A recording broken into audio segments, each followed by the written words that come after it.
I think the first thing is to acknowledge that in the early period the rigor was extraordinary, that they were extremely rigorous in their methodology.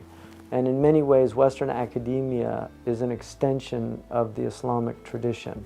And so it's quite ironic now that the Western academics have rigor in their tradition and the Muslims have become very slack in their tradition, with the exception of what are termed the Salafi people, who are very rigorous about authenticating narrations. So that's one thing, is just restoring the rigor and being more critical of what's come down from the past.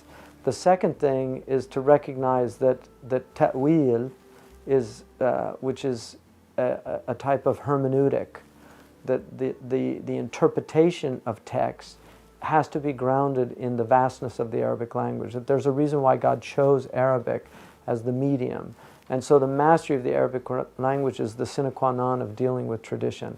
You have to have and it takes many, many years to master the Arabic language. But that's one of the things that Sheikh Abdullah bin Bayya has, is a deep mastery of the language. So he's able to really see so much in, and I've seen him argue with scholars about particles and prepositions, and why there was just a court case in the United States on the Oxford comma, and why the Oxford comma was important, because there was a legal situation where the comma created ambiguity. And so people forget that language is at the essence of our ability to communicate, but you have to stay within the interpretive parameters of that ability. And the third thing that's extremely important is humility, because if you're not humble, God won't give you success. And he actually says in the Quran that he will remove his signs from people who have arrogance. You know, سَأَصْرِفُ عَنْ آيَاتِيَ الَّذِينَ يَتَكَبَّرُونَ بِغَيْرِ الْحَقِّ. That God will remove his signs from people that have arrogance.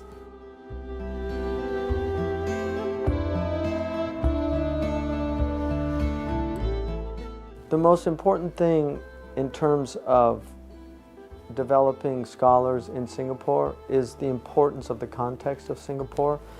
If you train your scholars outside of Singapore, invariably they'll be trained within an alien context that has very different problems, and their teachers will not understand the problems that they're facing. One of the wisdoms of our tradition is that a mufti cannot give fatwa for other places. He has to give fatwa within his own context. That's a great wisdom of our religion. So the mufti has to be from the people, he has to know their culture, he has to know their a'raf, their customs and their norms. And so it's very important, I think, for Singapore to develop an independent tradition here. I would like to see them create their own Azhar University, where people from Egypt come here to study Islam.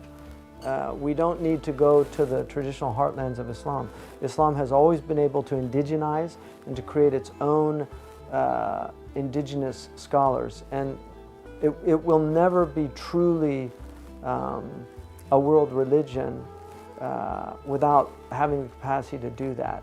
And that's why it was a world religion, and that's why now it's seen as an Arab religion.